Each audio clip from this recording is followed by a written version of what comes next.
Okay, Jess, and we are rolling. So welcome, Jessica Holt, Global Head of Workforce Consultancy at Resource Solutions. Thank you very much for joining me. How are you?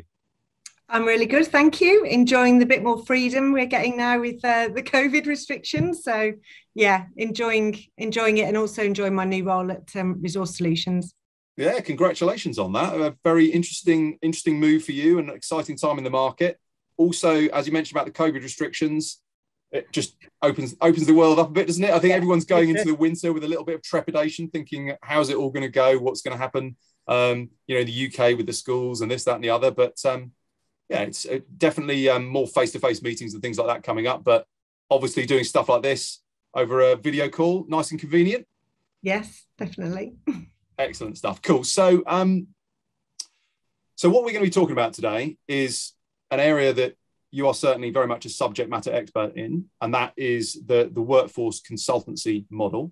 But we want to look at it in the kind of a wider context of the wider talent ecosystem. So the title we've got for this is Horses for Courses, slightly cheesy, but I like it. Workforce consultancy within the wider talent ecosystem. And I think that phrase talent ecosystem is quite key here, because it's not just a simple picture. There are lots of different ways in which companies can get work done, how they can resource their requirements. And I think, the discussion we're aiming to have today is very much a broader look at that, and looking at what sensibly fits where and how organizations can navigate that effectively. Do you say that's fair enough? Yes, absolutely. And I think it's about challenging those old assumptions with this new environment now. It's very much around, how are those people going to engage into your workforce? How do they work together, remotely, collaborating together, but also how do you develop all of those potentials and create a sort of an ecosystem of all those frameworks that can allow those changes to be adapted in a real-time environment, but really understanding all those different routes to talent that are available to organisations now. Yeah, and it's I feel like it's significant. The options have significantly increased over the last few years. But if we take a bit of a kind of look at your journey in this market, so you've been involved in the whole kind of talent marketplace for most of your career, and obviously been specialising in this area for a decent period of time. Do you want to just talk me through the kind of the journey that you've had through the industry, and also maybe some of the changes that you've seen along the way? Yeah, absolutely. I mean, unfortunately, I started my recruitment career when there literally was fax machines. So that's how much it's evolved in my journey. But I mean, over 20 years in sort of recruitment, outsourcing of MSP and RPO, but probably the last 15 years has been very much focused around consultancy. So those flexible resource pools that sit between your permanent and your contingent labour solutions. And I would say the first opportunity that came about was in the recession. So really offering a significant cost save. As it sort of moved and evolved, and as legislation has got more and more complex, and also more governance required by employment and staffing agencies, it's to try and support organisations with an easier way to actually hire that resource and mitigate some of those risks. So I obviously went through the IR35 legislation that went through public sector a few years ago, and have seen the trends of how resource now, contingent resource, has been re-engaged into those organisations. And obviously now with it happening in the private sector, that's really where and then with COVID as well, you're sort of looking at how can you ease some of that pain for those organisations. So yeah, it's been interesting, and I think the period of the pandemic has really made organisations rethink those strategies. So if you look about the digital transformation they've done, people are engaged and inducted remotely. How do you actually build some of that talent? With Brexit, so there is a talent shortage.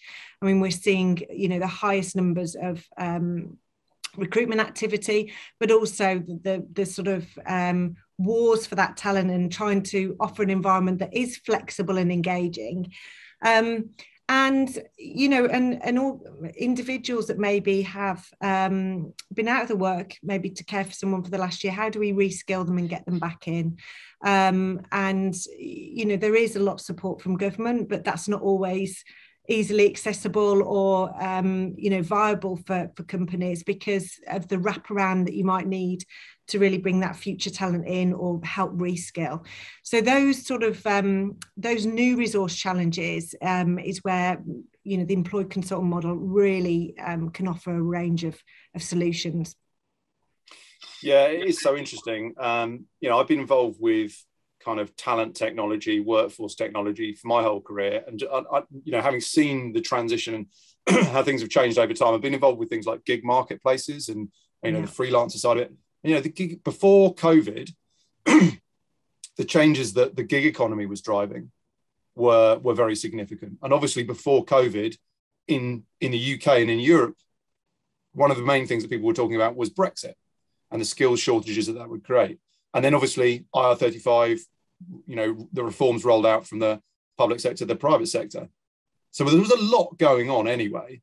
And then with COVID coming into the mix, it's created this, amazing kind of process of change where companies have had to adapt quite quickly to stuff. Things have become top of the agenda that weren't necessarily so high on the agenda. Costs have become a lot more critical. Shortages are worse than they probably have ever been, particularly in kind of emerging high demand areas. So it's an opportunity for organizations to do things differently. And going back to the kind of horses for courses, it's about making the right choices, isn't it? So you didn't have things like the gig economy previously. You didn't have those options. And before IR35 came into place, for example, getting a piece of work done under a statement of work might not have been considered for certain things where it would just automatically be a contract that was hired for it. But you've also got things like the role of, and I know hopefully that's something we can discuss a bit later, but the role of things like diversity within the core workforce or the extended workforce, the supply chain, all of those things are really important. But it's about the companies having choices and being educated to those choices and having access to those choices and being able to effectively make the best use of all of their available resources. So for some people, it can look like quite a complicated picture, but there's not an unlimited number of ways fundamentally that you can get work done.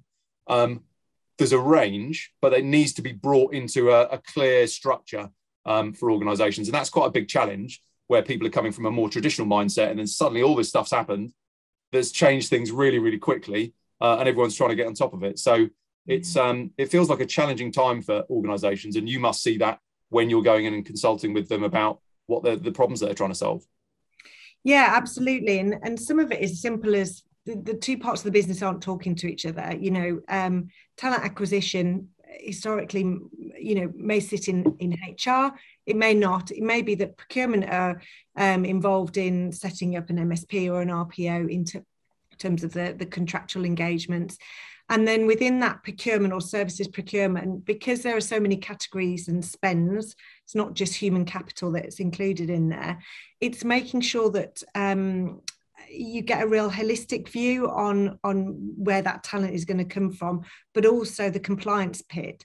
So if the internal organisation is sort of working out how they're going to, collaborate together, you've then also got an overlay of hiring manager behaviours. So we all know the pain of not being able to deliver projects, knee-jerk reaction to then get contingent resource in, but then that extends to being a longer-term engagement.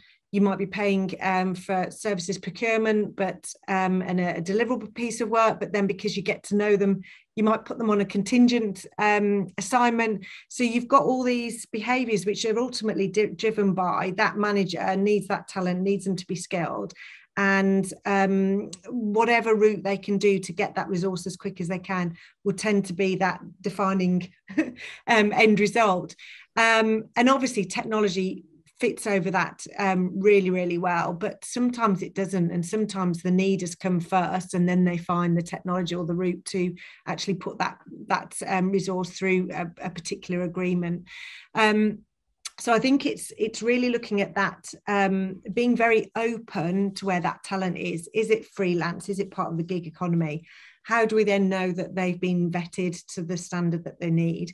Likewise, if it's through a statement of work engagement, have the compliance checks happened? Are these people, is some of it onshore, offshore? And then also, you know, as things evolve, okay, a lot of organisations have had redundancies or changes to their headcount, but and maybe there's challenges on you know, re-employing a number of people or getting them back into business with the skills that they need.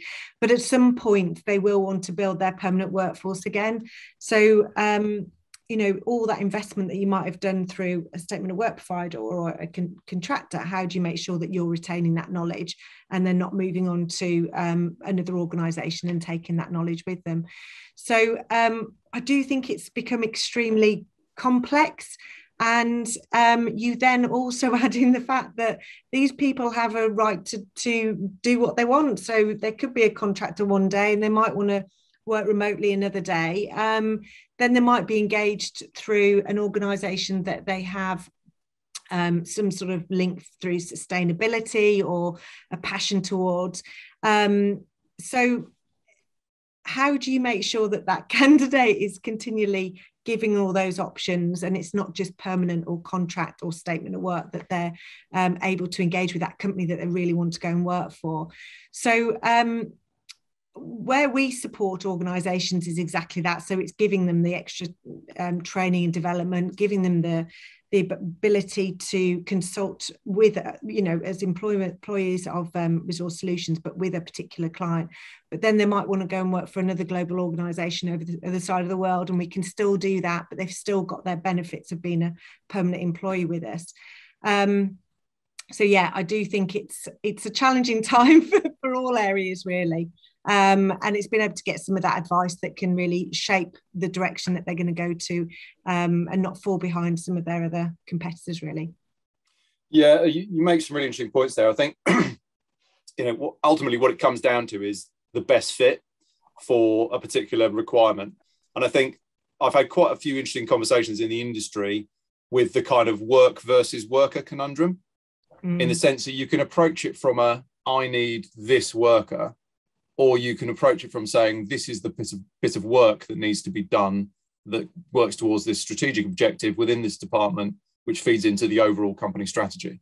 And I think that's something that's becoming more and more a topic of conversation, because the work defines the best fit of the engagement model to deliver that work to a certain extent. But it always comes down to talent and skills and ability to deliver work at the end, because it's always people that are doing the work in what we're talking here. Whatever engagement model, doesn't matter whether it's people delivering consultancy under a statement of work or a permanent employee or a contractor. So it's access to the right way to get the job done, and unpicking that does make organisations ask lots of useful questions around what it is they actually want to achieve, or almost take it back a level, because I think the problems sometimes occur when people are trying to make an engagement type fit rather than fitting the engagement type to what's actually required. You know, I just want to do it this way. I just want a contractor, or I just want to make this a statement of work. Well, you can't do it as a statement of work, because the person's clearly acting as in the, you know, the way that an employee would act, for example. So that can't be. It's not a statement of work. Or, you know, you're trying to fit something that doesn't fit. So, I mean, that's one of the things that we've seen around the growth of statement of work. I mean, we've been doing this from a tech point of view since kind of 2017, 2018, really started getting more traction with it. And that was partly down to IR35 coming into the public sector, and public sector organisations. It's not like statement of work hadn't been around for ages, but it needed bringing under control to make sure there weren't risks around IR35 in the tail spend, where you've got body shopping, disguised employment, etc., issues to uncover. And also it was a more appealing model, because it was in some ways areas where you couldn't get that piece of work done effectively using a contractor legitimately, then it made sense to actually just outsource it to a supplier to deliver an outcome for you. So it's a really interesting transition, and everyone's kind of trying to get to grips with it. So I think you raised some really interesting points around that, but also you raised some interesting points around the individuals. And obviously with what you guys are offering, or when people provide an employed consultancy model, that offers different things on both the client side and also on the worker side. So can you just give a kind of your go-to description of what is the employee consultancy model, what makes it different, and how does it fit into this wider talent ecosystem? Great, I shall. Sorry, I always ask like several questions in one go, so apologies for that. No, that's good. It's good. So I think ultimately it's flexible permanent staff. So if you think about all the benefits that a permanent employee gets, you've got the investment in their career development, the training on offer, the mentorship, the coaching, the performance reviews, and all the benefits around, pensions and healthcare and all that kind of stuff, and bonuses. And with that, because they're permanent employees, it does mean that we can, deploy them out at a slightly reduced rate to what a contractor would be. But obviously, you've got all the overlay of risk, as if that assignment finishes, you've got to put them onto a bench. So it's quite a strict way of managing that resource pool in a very controlled manner. And it's not going to be the be all and end all. It won't replace everything, but it'll be a blended solution. So if you've got an MSP provider, certain core skills or durations that would be suitable for an employed consultant would naturally be filtered through, and a consultant would be provided. On the other side, when you look at some of those challenging niche skills, it's about helping build that talent. So most organisations will have some sort of an apprenticeship scheme, some graduate programme. But when you go in deep with some of these business managers, sometimes that skill set, that really niche blend of software skills isn't actually being provided for. And also, you've got all the cost of that training, and in certain instances that there is still attrition or retention that can come through all the performance aspects of it. And you overlay that onto a manager, and suddenly they've got a team of a number of resources, and how do they actually mentor and coach? So where the employed consultant model comes in is, one, to boot camp or give them that academy learning that's necessary to give them the real life experiences that they need to deliver on that role, and continue that journey. So as maybe the digital transformation happens as new skills, that will be funded by the provider. But also to really provide a community or a practice of other resources that may be dotted around lots of different clients, and so they can feel that they've got a point of professional development and wider development that's not just work-based. But an interesting area as well is, and especially with the sort of return back into work, some of the surveys that have come through have said that most of those individuals that are wanting to go back into a work environment are male.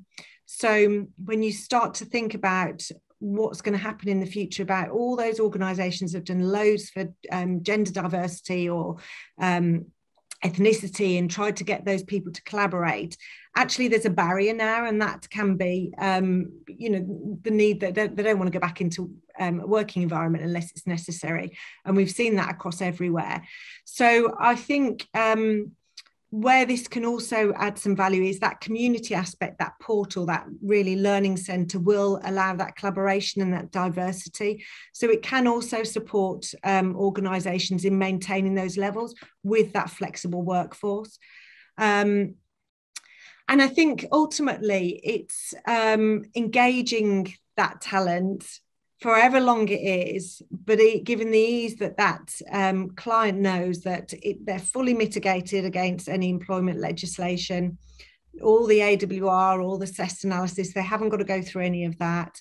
They've actually got a partner that wants to work with them to support their overall objectives on a flexible manner. So the challenges around maintaining a permanent headcount, especially coming out of COVID, and some organisations being impacted more than others, it's having that partner there that can really work with you to brunt some of those financial challenges by offering something flexible and also cost efficient.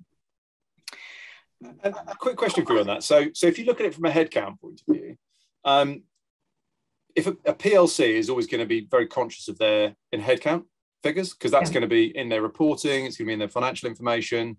How is that?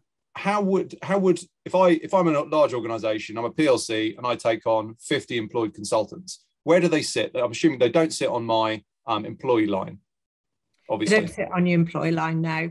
And so there's a couple of areas they can sit. Sometimes if it's through the recruit, train, deploy, so that early careers talent, that resource will be owned by the HR team effectively, but it could be engaged as a purchase order or services procurement because the spend might be under a certain threshold. You're in those instances, the resource is typically engaged for 2 years and then moving into that organisation's permanent workforce. So, you've got an output which is performance level, skill level. At the end of that 2-year programme, they would move into permanent. So another area is they're just a day rate contingent labour worker, just like you've got an umbrella company or a limited company worker or PAYE. This is just another day rate. Obviously some different dynamics surrounding it, but it can go through that route.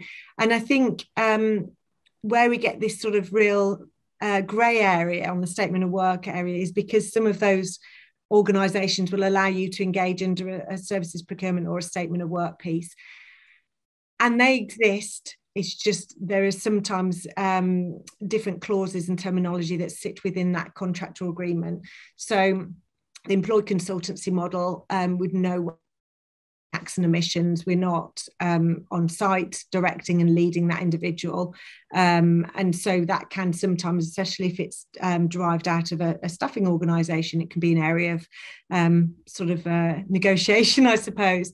But if it's really to support that manager under their direction, but actually you want someone to be able to manage that community of resource to give a performance output, i.e., are you working towards my organisation's objectives? We can then bonus and reward them in alignment of achieving that. So that's where you get quite grey. And I think, again, that's when it comes back to what are the clauses that are specific for those different types of engagement, whether it be a risk deliverable or just an output of performance. Yeah, it's really interesting because R35 is irrelevant, doesn't come into it because they are permanent employees of you guys as the provider. Yeah. And in terms of how you contract, you're effectively delivering a service. Okay, there's people that form the fundamental part of that service, but they're fully employed by you. So they're fully employed, the tax isn't an issue. But how you contract with the end client, do you ever? So sometimes it will be on a statement of work with deliverables, or I guess milestones, or just an overall deliverable. And other times it could literally be on a day rate. So it's very interesting how it crosses over. Really, it's kind of it's got the flexibility for an end client to engage with you. Feels like in the way that suits them best, and from an employment law and tax perspective, that's not an issue because you're dealing with that anyway. I guess it's just around liability risk and things like that come more into those contracts. Is that where the nuances lie? Yeah, absolutely. And I think it's very interesting, some of the conversations I've had over the last few weeks around when organisations talk about services procurement, some of them actually think you're providing, you're responsible for making sure those deliverables have happened, as in from a technical perspective, that the boxes are all being ticked. They don't always understand that actually for services procurement, what most staffing organisations do is that layer of technology to help them manage the process of the suppliers and all the different elements that sort of make them compliant. So it does get quite confusing, but I think, like you mentioned before, if you go back to, okay, where is this talent sitting and how do they want to be engaged and what's going to be the benefit to them versus what do we need to do as an organisation to access that talent, but also make sure it's done in a compliant fashion. And then because everybody says forecasting is an actual nightmare, but if you look at the data on how historically some of those hiring managers, their behaviours, that can give you a prediction of what they're going to do in the future. So when I go in to do an audit for an organisation, I'll look at where is their biggest spend in certain skill sets, hopefully start to uncover what's going on in the services procurement area, and is there, for example, a threshold, so anything under 100k automatically doesn't get any review of any compliance, and try and understand, well, actually, what are those resources delivering, and is there a better way to actually bring that talent in that will give some benefit to the organisation, whether it's a cost benefit or a risk benefit in terms of mitigating it. So it's about really partnering and getting the right people into that meeting as such to open up the conversations, and backing it up with the data.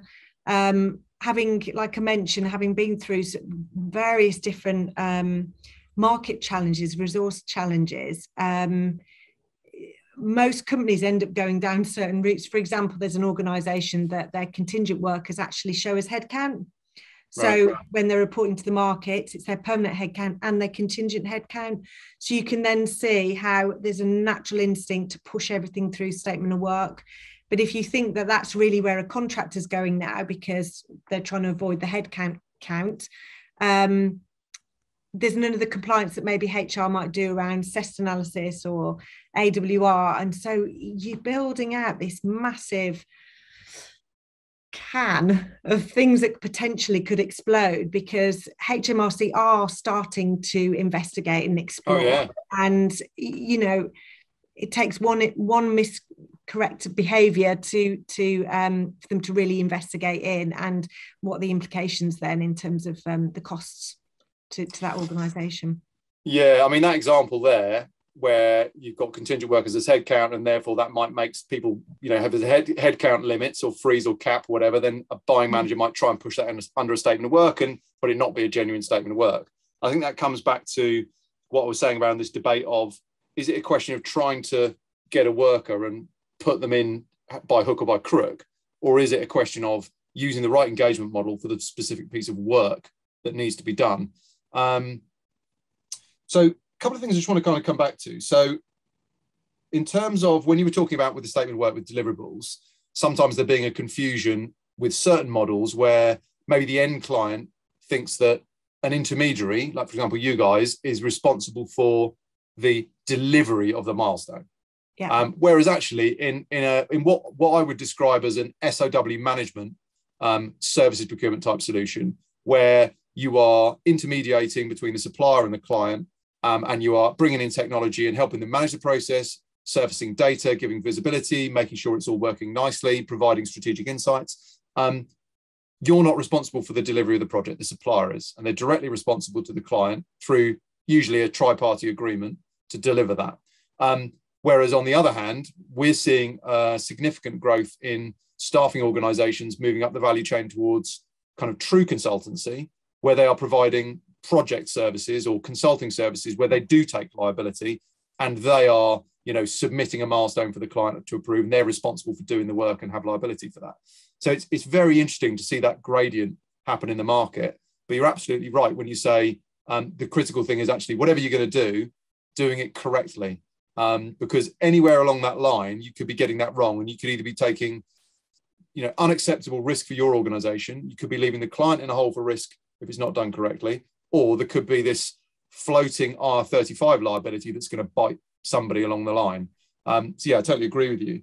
And I think, you know, having a sort of a triage desk, you know, having a partner that supports you in helping make those right decisions, because a lot of the time the communication around all these different resource elements isn't always, you know, shared across the platform. They know they've got to get approval here and get some funding here, and I think if you can find an organisation that can help you demystify that through one central route, then that might be all you need to do, to make sure to, you know, asking the right questions around what is this resource required for, have you looked at this, and vice versa, and from those conversations then you can start to build out either a new solution or just direct them to the right method of the talent source.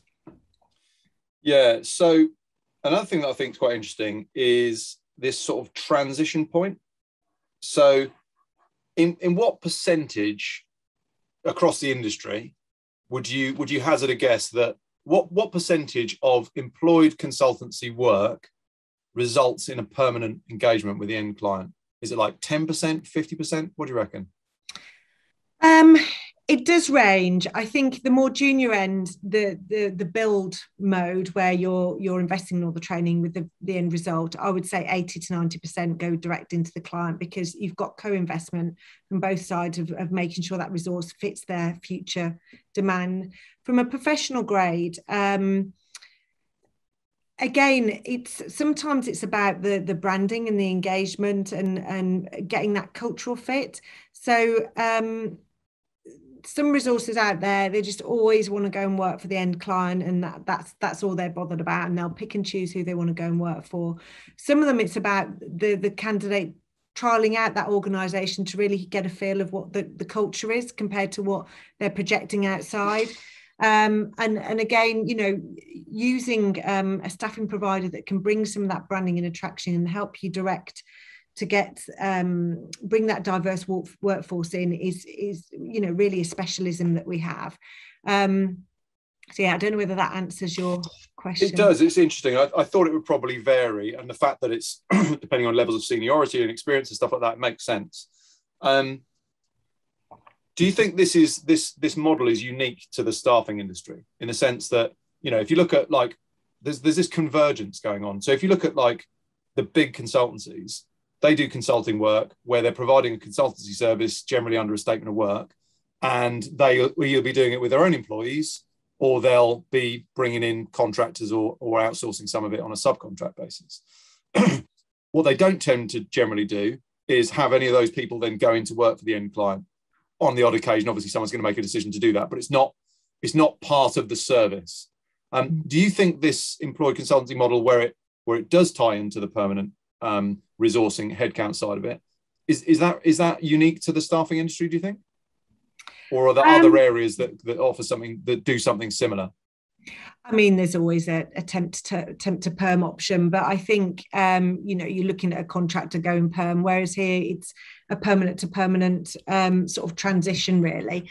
I think the larger consultancies, the sort of the specialisms that they go into is quite unique, and and there will be a blend of onshore, nearshore, offshore, junior talent with some of those more higher qualified individuals that have got sort of specialist area. So I do think in that sort of instance there's sort of like the niche within the sort of talent marketplace. I think the employed consultant model has become more to the forefront recently. I mean, it's always been there, but it has, I found, always been a battle where you're sort of really trying to educate people on what the benefits are. But you're right, now, especially with the recruit, train, deploy models, we've seen multiple training providers sort of appear everywhere. And some of them have very specific skill sets that they're delivering into, which are very relevant for the client, but not all of them have that wraparound to make sure that once they're deployed onto site, they're actually going to be successful. So I think there has been a huge growth, and I think there are a lot of recruitment agencies that are building at these project services. And again, I would question, is this just associates or contractors that are being brought in for specific pieces of work, which is absolutely fine. But if you want a partner that's going to be able to literally mirror the same kind of career progression that your own permanent staff would have, but from a flexible, agile way, then I think those conversations, they seem to be a lot more open now. And again, I think with the remote working and the induction piece, it's a real battle for those managers to understand how they're going to induct their flexible workforce in. So I do think it's going to be something that's here for the future. And obviously one of the reasons that I moved to Resource Solutions, because we've got a global client base that makes it really exciting for those consultants to come and really explore lots of organizations around the world and really give them that diversity of engagements and assignments. Yeah, so I guess from a worker's point of view, if they're joining your employee consultancy community, is there a typical kind of tenure of how long people will stay within that? Obviously, they're junior people; they're probably going to be going off and flowing into employment over a 2-year cycle or something like that. But I'd imagine there's probably some people that will be, with an intermediary like yourselves for a long period of time and work on lots of different projects, almost like a contractor, in the sense they're probably working on what they're interested in and what they're good at, but the professional development side of it, personal development side of it is there, whereas for a contractor it might not be. And that's sometimes something that contractors find quite tricky. And also there's the opportunity for them to work with multiple different clients. So I guess there's a proportion of that population that will be there for a long time.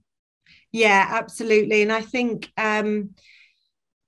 these are, they probably have even more support than you would if you were just in a permanent organisation, because they're critical to us. One, because they're front facing into our client organisation and they're representing, us as an organisation.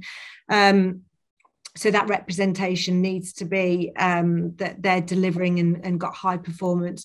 We typically benchmark ourselves with those permanent employees, but also try and go a little bit above and beyond. So for us, it's about the retention in that assignment with that client, because some of their key aspects of benefit for them is that retention of knowledge.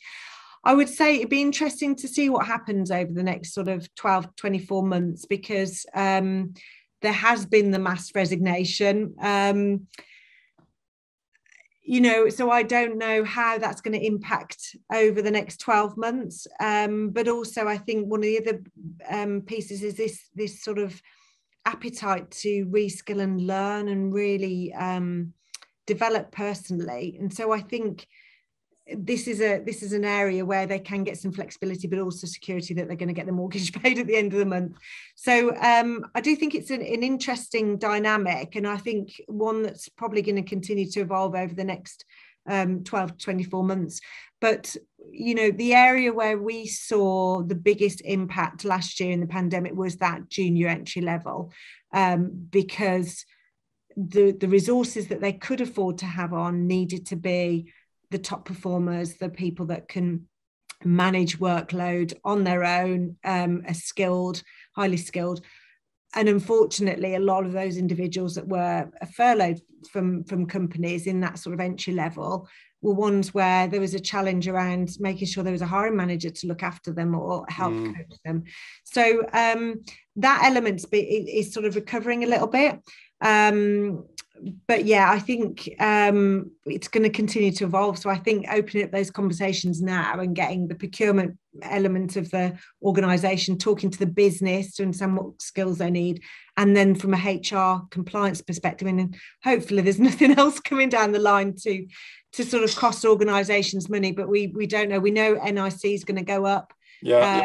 So what would a contractor do who's in scope of R35? They're going to want to try and recover that cost by increasing their charge rates, whether that be through a statement of work provider or as a direct contingent worker.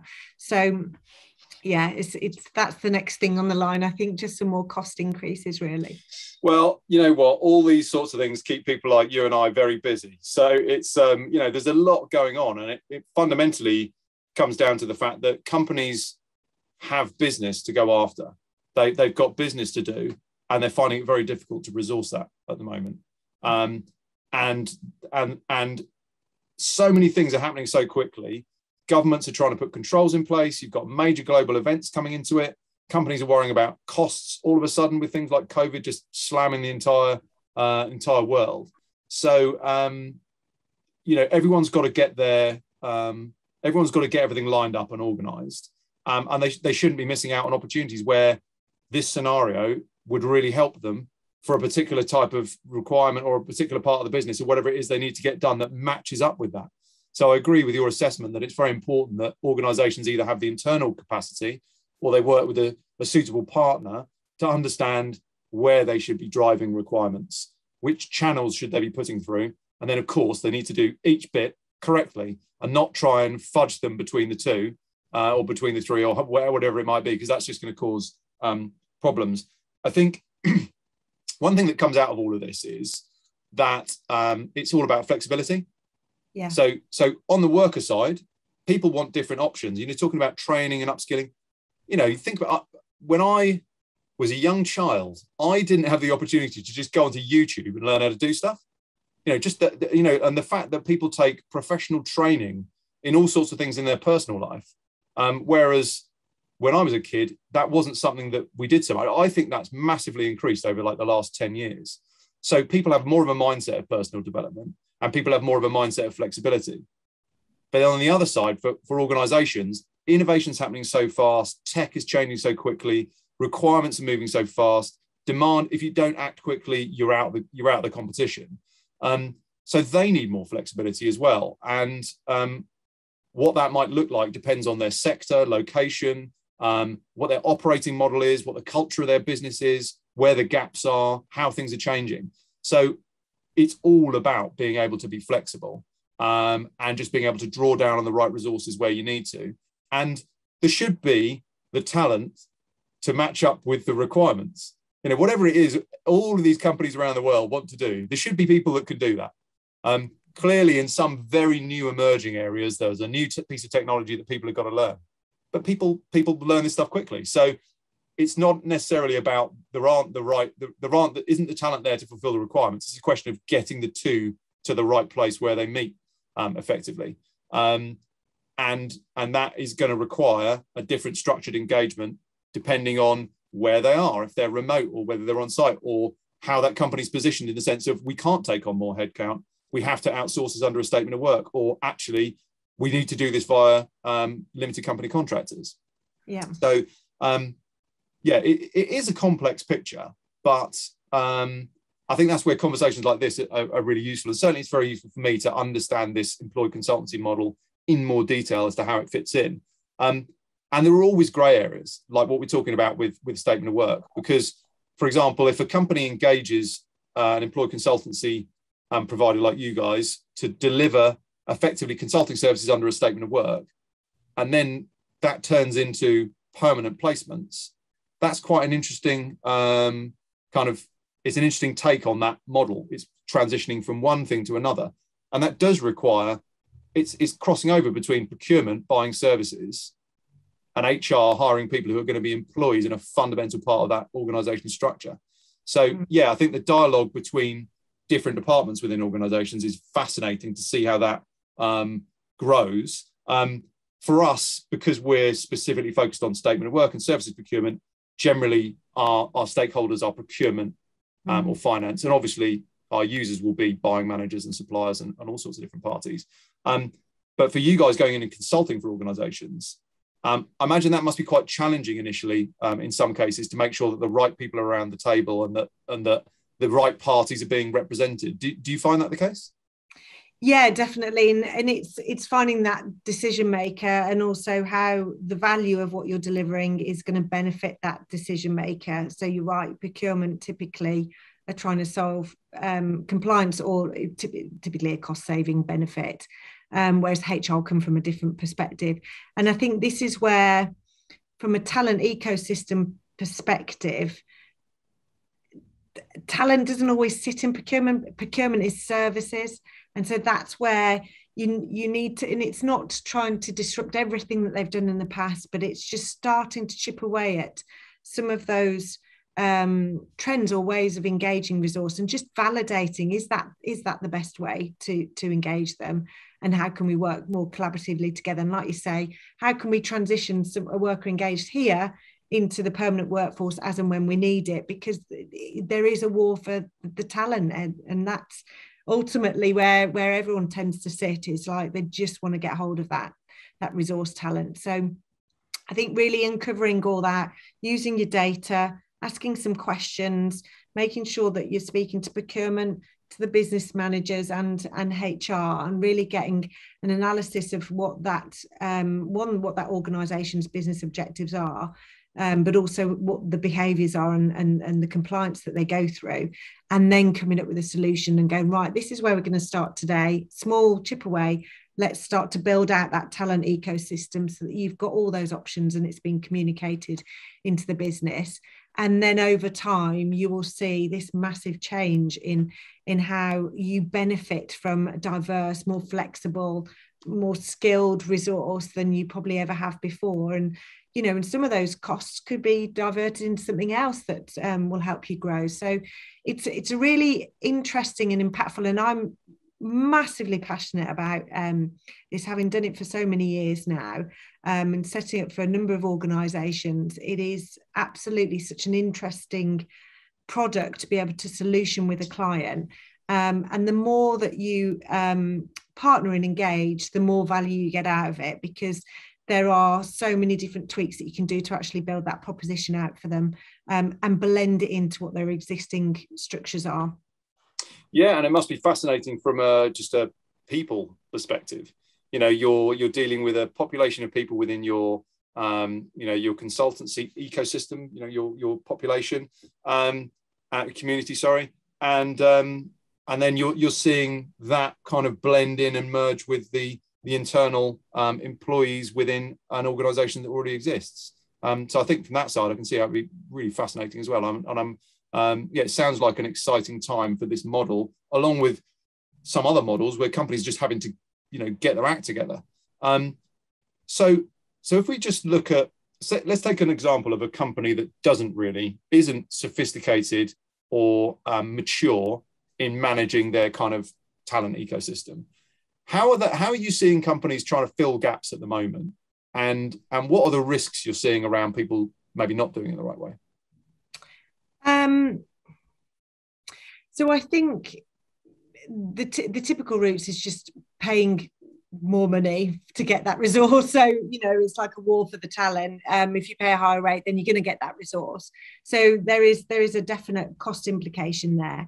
But like we've suggested before, to hide any of those rate cards or pre-employment checks or speed to deliver, they are absolutely pushing them under a services procurement, because it's just seen as one fixed amount, and you can create whatever the outcome as being what the service they're providing. So and like we've talked, the risk there really is sort of future risk that's building up layer and layer of any HMRC investigation if it ever happens. But also it's the time and investment in that resource. If they're engaged as a contractor, actually, what's the notice period that you've got on there? Is it a week? Is it a day? How engaged is that resource in your long-term need, when they can actually just move on to something else as it transpires, or somebody else offers another rate? So it's securing that talent and that knowledge in the organisation. If that's the only route that you can get additional resource, you want it to be on your terms, not the contractor's terms. And really a contractor there is for a short-term flexible need and potentially niche skills, not a BAU. The analysis that I've been doing recently, 30 to 40% of the contractor book is just bog standard business as usual. Well, if it's business as usual, it's running your organisation, never mind whether they've got any niche skills or anything. But you think about suddenly that whole 30% of the resource going, actually, there's an NIC increase. I want another 2, 3, 4%. You overlay that up, there's a massive financial risk just waiting to happen again. And it's all the workload then to go and find that resource and engage them through. And I think it's really finding an organisation that can come and help you delayer all those complexities and really understand what is it that is a fear for the business manager, because it might be different to what the HR community might think. They'll be trying to co-employment risk will be probably one of their, or tenure will be one of their key ones. But for a business manager, it's just delivering a project on time with somebody that they know, that's reliable. It's it's difficult. I think. Yeah. So I mean, do you often see one of the things I'm certainly hearing in the market is where there are those gaps and where companies have been kind of wrong-footed by IR35 or for whatever reason suddenly lost some people. Quite often those gaps get filled by the big consultancies, which, you know, may do a fantastic job, but it's certainly not likely to be cheap. So there can be a kind of a knee-jerk reliance on those bigger providers.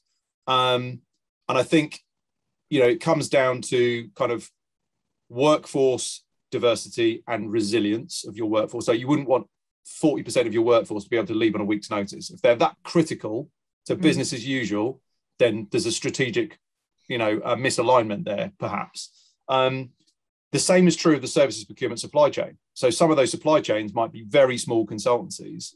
Some of them might be very large, everything in between, specialist service providers. Some of them may be even like, you know, tiny micro service providers. If an organization can't see them properly and they don't have the ability to go out to them, then they don't have a resilient supply chain. Because if, for example, they fall out with a big provider or that big provider is not working for them or whatever it might be, they can't do the job. All of these things need to be visible. So in line with what you're saying, some parts of this chain, look, you know, you could come from the outside and go, oh my God, this sounds like a complete nightmare. How the hell are we going to get on top of all of this? There's a high likelihood that most companies that are in any way kind of developed and mature are going to have a pretty good control generally over their permanent hiring program and their contingent workforce. There's great technology out there for both of those areas. There's clear solutions that intermediaries can provide that wrap their arms around it and look after that properly. I think where it falls down is newer areas or areas that are now being addressed or looking to be addressed, like statement of work, where most people don't use central systems. There's a lot of spreadsheets. They can't track their supplier milestones very easily, all that sort of stuff. Areas like employee consultancy and new areas, whether it's gig interactions and someone's buying time from somebody off a marketplace, for example. Those are the areas that need to be brought under control and to catch up with the maturity of the core workforce. But then you've got to overlay that with a view of everything and say, you may have permanent contracts under control as to how you do it, but does it make sense in your strategy? I think that's going to be a really interesting challenge for organizations over the next 12 to 24 months, as you said earlier. But if I look back, say, 5 years, there were a few people talking about like total talent management. And whenever they spoke about it, I always used to sort of go, yeah, I bet it is. But I feel like that's because I always just kind of thought people are just saying that it's a bit of a buzzword and you know, they want to sound like it's meaningful. But at that point in time, I personally didn't feel like it was being meaningfully addressed by companies, service providers, tech providers. It was something that people wanted to theorize about and, you know, had grandiose plans for the future of this kind of panacea. But I feel that is a genuine thing that is important now and that companies are properly addressing, service providers are properly addressing, and is a real thing that not only companies can do, but they really need to do it. Yeah, absolutely. And I think, you know, total talent management is about the way that you're engaging that resource and managing them in. But I think the ecosystem is understanding everything that a way talent can be engaged, but also acquired or developed or using a partner organization. So that ecosystem can be options that are outside of just what a staffing provider can support you on. They can be the organization's you know, ecosystem and how you can actually acquire those resources over time. So yeah, I do think it's evolving, but I think the total talent management, I still don't think that companies have really brought the procurement bit into it. I think they still think it's a HR thing. And that really, I think whether you call it ecosystem or total talent management, if you can get both of those parties talking together, one, you know, there'll be stuff that can be rooted into statement of work and vice versa, rooted back, but also they'll then start to go, well, why are we doing that when we can build our own talent? So I think you've just got to start those conversations really and bring those functions together. And I don't think, in fact, no, there is one organisation that I've seen do that. And that's been partnering with the staffing firm in the middle of it all. But I think most organisations are very separate. Yeah, you make a very good point, because procurement people typically won't be thinking about talent. You know, they're thinking about suppliers, resource, competencies. But it comes back to this wider conversation about, is it about the work or the workers? Is it focusing on one or the other? And I think it's not a question of you only focus on one or the other, but when you're looking at a requirement as to how should this piece of work get done, I think it fundamentally has to start with, what is the work that is required? How does it need to be delivered? And that can give you a clear guide towards, it's likely to fit into this type of model or that type of model. You'd like to serve it best. But still, within that provision of resource, talent is still an absolutely critical factor. Talent within your suppliers, talent within your contingent workforce, talent within your own employee set. So you're right, it does need to come together. But I think, there are ways to do that. And that I find it fascinating, that kind of misalignment or potential conflict between, for example, HR and talent and procurement. And that needs to come together somehow. And I think, there's definitely some clever people in the market who are, whether they're, real, procurement leaders or finance chiefs or HR experts who are really driving that process where it does link up and it does become coherent. Because all the CEO cares about is, what is the most effective use of all of the resources that I've got to hand to drive the business forward and achieve our objectives. So basically, we've talked about reducing the risks around statement of work, doing it properly. We've talked about the talent shortages and how that's driving kind of hiring manager behaviour. The challenges in pushing work in the right direction. What about the challenges in actually taking these type of offerings and this type of message to the market, in terms of when you're working with a client in one area and you look to kind of offer these wider services, or whether you're going into new clients? How receptive are organizations? Because you're going to get to see all of the things that they don't do very well and really get inside those organizations. Yeah, I mean, I think depending on what the community of the individual, the stakeholder at the client is, it's either cost saving, risk mitigation, or building some of that niche talent. They can't find the talent. How do we build them themselves? Those are the three key things. And I think, like I mentioned with the COVID, it's actually, how do you keep them engaged and mentor them when it could be remotely, that they're onboarded into that assignment. So how do you bring them into the culture of that organisation when they're not actually sitting next to anyone? So what technology can be used to give them access to that community? So whether that's through a learning portal or other individuals on different assignments. So yeah, those are the three key things. And, and it'll be like a light bulb. You'll suddenly go, these are the savings we could do if you just took 30% of your population and you'd rerouted them through this particular mechanism. It's like, oh my gosh, that's a lot of saving. So it can be that, or it can be just exploring that, okay, you might want to always use statement of work services for body shopping, but actually you're getting the best rate there. And if you're saying, I've got a resource that I need for so many days, how can you benchmark that rate card to make sure you're not overpaying in that area? And then also the mechanisms to make sure that the governance and compliance on that resource has happened. So protecting yourself. And that's really where the sort of technology, whether it's through a statement of work type technology, or whether it's through an MSP piece of technology. Yeah, there's a lot of trust involved for the end clients with the intermediary, isn't there? I mean, so workforce intermediary, workforce solutions providers. As I said, I see the permanent recruitment world as being pretty mature. Good tech, good practices, good providers. Same with contingent workforce. It's very much a solved problem. Obviously, there's always ways to make things better, but it's quite mature. How do the workforce solutions providers build that credibility in pushing into this wider remit, where they're then involved in a more strategic conversation, which is about that? What are all the channels we can use? and what should go where. How do they build up that credibility? But I mean, obviously, if you bring in somebody like yourself who's got great heritage in this area, that's credibility in itself. You know, the people there. But I feel like there's a bit of chicken and egg in the market. Certainly with things like services procurement. Would you say that's fair? Yeah, I think so. If you look at all those 2 routes, for example, or even 3 routes really with permanent, but contingent labour and statement of work, services procurement, it's transactional, it's managing a process. What we're talking about here is moving up that value chain and making them question the decisions they're making on how they engage talent, which isn't just a transaction, you press a button, that's what you get.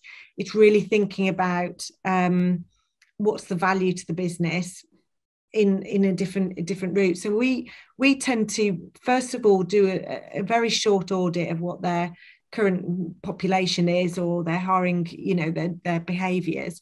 And those 3 areas, what are the risk mitigations that we're going to be able to provide, the cost savings and the talent that we can generate for them. And one of those routes will be something that I think actually this is going to really add some value and give me a bit more of an edge. And so we just start to pilot, and it can be literally one head. They then decide that actually, yeah, this is going to work, and we start to communicate it out. And you'll see that over a period of sort of 3 to 6 months, that internal referral and the ambassadors that you then generate within that organisation help it escalate. So it is a long journey, and you know, you ought to be in it for that period of time. It's not something that's just suddenly going to be able to just quickly transform everything. It's a case of finding that real good pilot to sort of start that value that you're going to now deliver through one of these solutions. Yeah, it needs commitment, basically. Yeah, absolutely. Because it's interesting. So if an organisation has a workforce solutions partner, if they really trust them and they really give them access to everything, they don't try and say, yes, you can deal with the contingent and you can deal with the permanent, but you're not getting anywhere near statement of work. Because it's all about getting work done, if it's all open and transparent with the solutions partner, then they're in a position to then spot opportunities for, you know, managing risk, you know, creating better value, and looking at how things are categorized. But the trust element and that openness is really critical. And I guess sometimes if you look at the juxtaposition between how HR are approaching this and procurement approaching it, sometimes from different directions in some companies, maybe sometimes a non-connected person getting involved in the conversation can help facilitate that, where it might be quite tricky politically internally.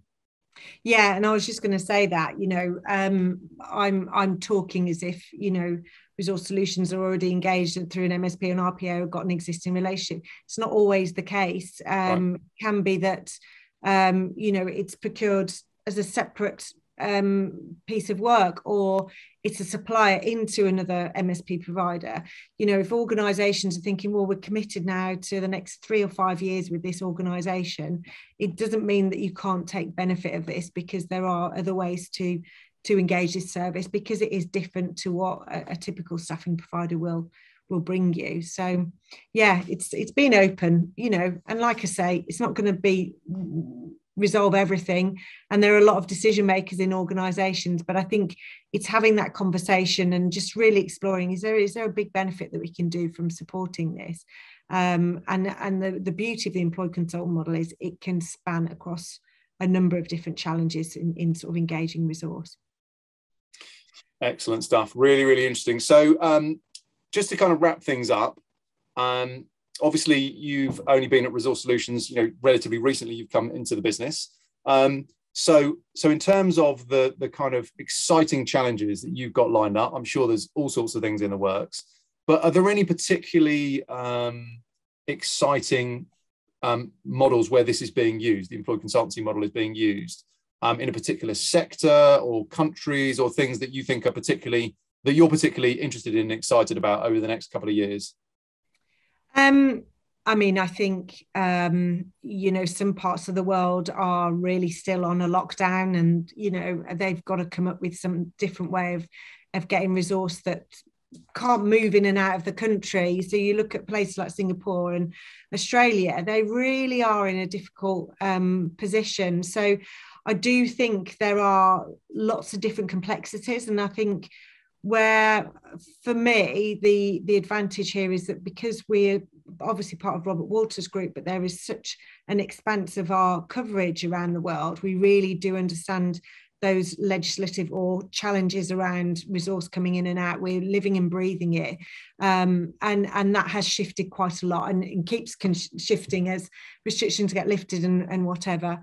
So I think for me, the really interesting bit now is the impact of how this solution is going to evolve with that pandemic. So is there going to be more remote working?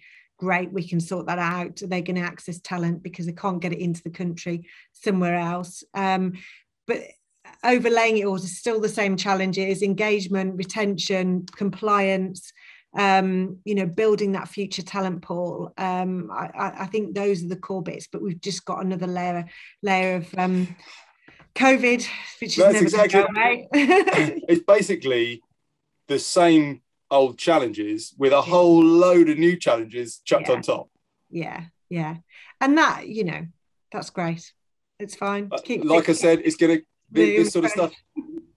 Yeah, exactly. And it's going to keep people like you and I very busy. And, I love problem solving and finding solutions.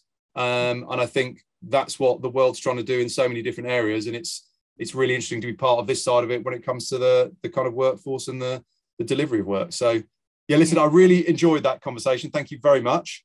I've certainly learned some good points from it. But, good luck with everything. Sounds like there's some exciting opportunities coming up. And let's stay in touch and see how it pans out. Yeah, lovely. Thanks very much, Johnny. Appreciate it. Excellent. Thank you. Bye. Bye.